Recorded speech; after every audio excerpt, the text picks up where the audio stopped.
You might have told yourself, well, I am lazy, this is just who I am. Well, what if I told you that this is a lie, just your brain telling you a dangerous story which over time gathered enough evidence to become a belief, silently determining everything you aim for and do?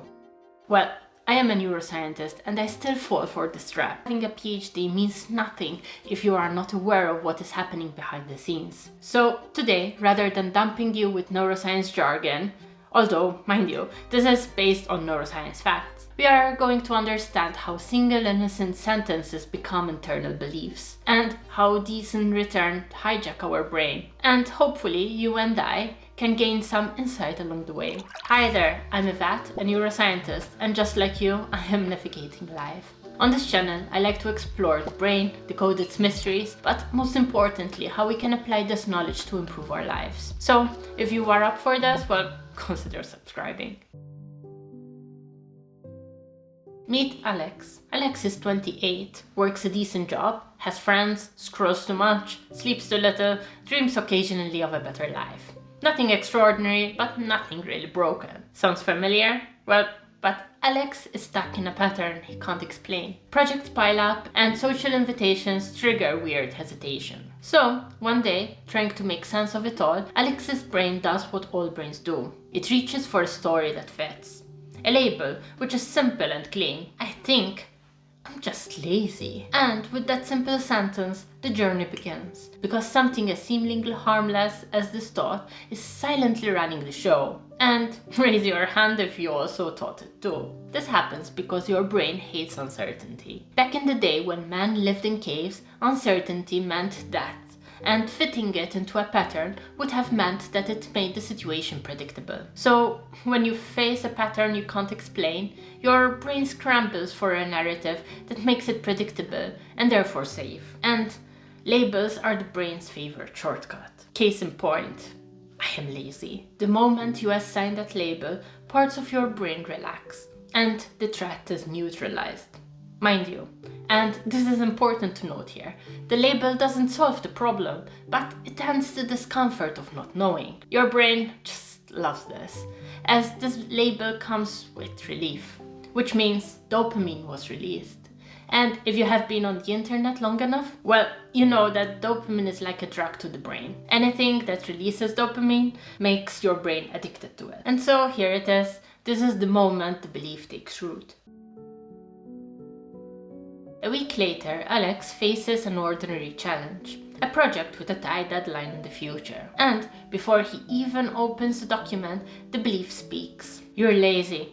Why should you do something today that you can do tomorrow? Here's where it gets nasty. At this point, your brain will go through its directory of beliefs, checks what should one do according to its beliefs, and does what is predicted. Alex's brain, running the I am lazy program, predicts procrastination, and so it is. Because after all, this is just who he is, right? Just thinking about it from this perspective, I wonder how many times have I procrastinated just because doing the actual thing was slightly uncomfortable, and just really told myself a story to put off doing the thing. And actually, studies in predictive processing show that when your brain expects an outcome, it actually adjusts your effort levels, your attention, and even an emotional state to match. It's basically a self-fulfilling prophecy at the neural level. Think of it this way. We have all heard of the placebo effect. And this is the same thing. If your brain expects a result, it will strive to give you that result, more or less. And when Alex finally rushes through the project at the last minute, struggling and stressed, the belief whispers again. See? I told you so. You're lazy, man. And since your brain loves being right, the reward circuit fires again. Here's your gold star for predicting it. The loop closes, and in the process the belief gets stronger.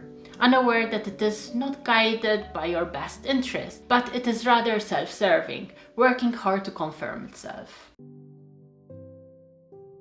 So, Alex starts saying this out loud.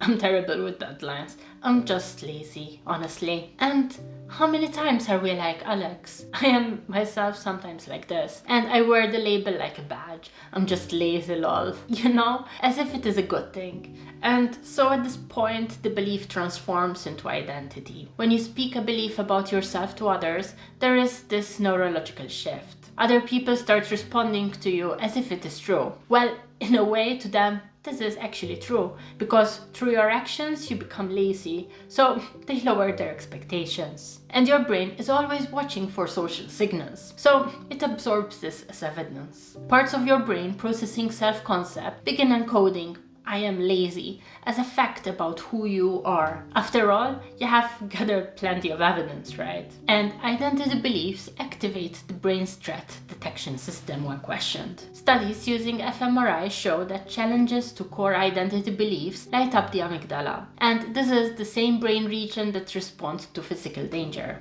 Let's say as if there is a lion in the room. So your brain now defends the belief like it's defending your life. And this new identity is shrinking your circle of opportunities and abilities. By now, Alex is no longer a person with a habit. He actually is the belief. Alex watches a friend learn a new skill that looked impossible 6 months ago. He starts to watch people around him move forward while he stays exactly in the same spot. And he starts to ask himself, why can't I do that? What's wrong with me? And here we get to the point where our limiting belief starts to limit what we learn. Neuroplasticity, the brain's ability to rewire itself through experience, depends on a state called prediction error. So when your reality surprises you, your brain updates its models. But when you're certain about who you are, your brain makes sure that there is no surprise. The belief blocks feedback before it arrives and interprets everything from one lens. For example, someone says you did great in that presentation. Alex's brain will interject and say, they're just being nice. I am lazy, remember? So, in this case, this data point is never collected in a positive way.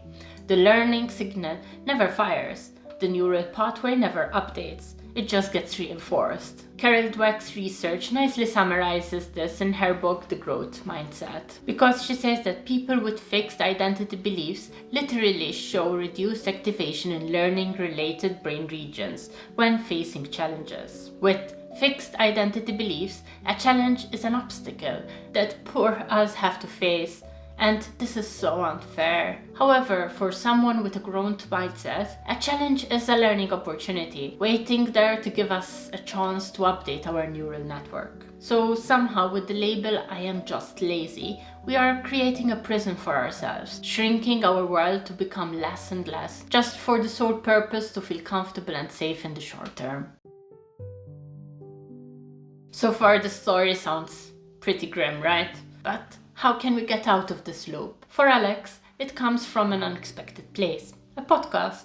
However, the specific source doesn't matter. Maybe for you it is this video, but what matters is the realization that follows. The belief about myself isn't a fact. But how can we get to the point of realization? Well, for this, I like to refer to the phenomenon that we are the averaging of the 5 people that we interact with the most. Interestingly, the 5 people do not need to be physically present in our lives, but also people on the internet or TV are also part of this. So most often, when we do not like the life that we are living, we should just take an inventory of the people we are spending time with. Most probably, your interactions are keeping and reinforcing the loop we are in. If you have a lot of drama in your life, well, I bet you are watching a ton of reality TV and the people around you do as well. Are you lazy? Well, I bet you are watching Netflix to relax from a stressful day, and the people around you are probably in the same situation as you. Sucks, I know, because I have been there, and from time to time I am there again. However, it is not all doom and gloom, because in this tech age we have access to people without actually being friends with them. We just need to go and look for them and listen to them. So start listening to podcasts that are outside of your comfort zone. Follow someone on social media who embody who you want to become. Slowly, gently, the way how these people see the world will permeate into your life and beliefs. One thing I like to do is go on YouTube and check the backlog of successful people who I admire. Most often, you will see a weird nerd just talking to a camera. And let this serve you as a reminder that these people were not born this way. They were as common as you and I. And still, through tiny changes over time, they made it to where they are today. And I find this idea so exciting. Because maybe you are not lazy. Maybe you just need to be exposed to better ideas and lenses of how you see yourself. So, here's your invitation. And it's simpler than you might expect. Because it just has 2 steps. Step number 1. Notice the sentence you repeat most about yourself. I am not a morning person. Or I'm just bad with money. I'm not that creative. I'm too anxious for that. That sentence, whatever it is, isn't who you are. This is the story your brain learned to tell when it needed to explain a pattern and crave the comfort of certainty. If you want to solidify your awareness, just leave a comment down below with the sentence that you repeat the most about yourself. Who knows? Maybe you find people just like you who are ready to move in the next step of their lives. And then there is step number 2. And now that you see it, you have a choice. You either keep running that program, letting it predict your behavior, narrow your world, and defend itself as identity, or you can start questioning it, test it with intent, and update it. Because at the end of the day, beliefs don't have to rule your life. And if you still think that what you perceive as king, well, I have news for you, it is not. And I go over this exact specific topic in this video over here, where I talk about how your world is not my world and more. Well, and through a neuroscience perspective. And with this, thanks for watching, and I'll see you in the next one. Ciao!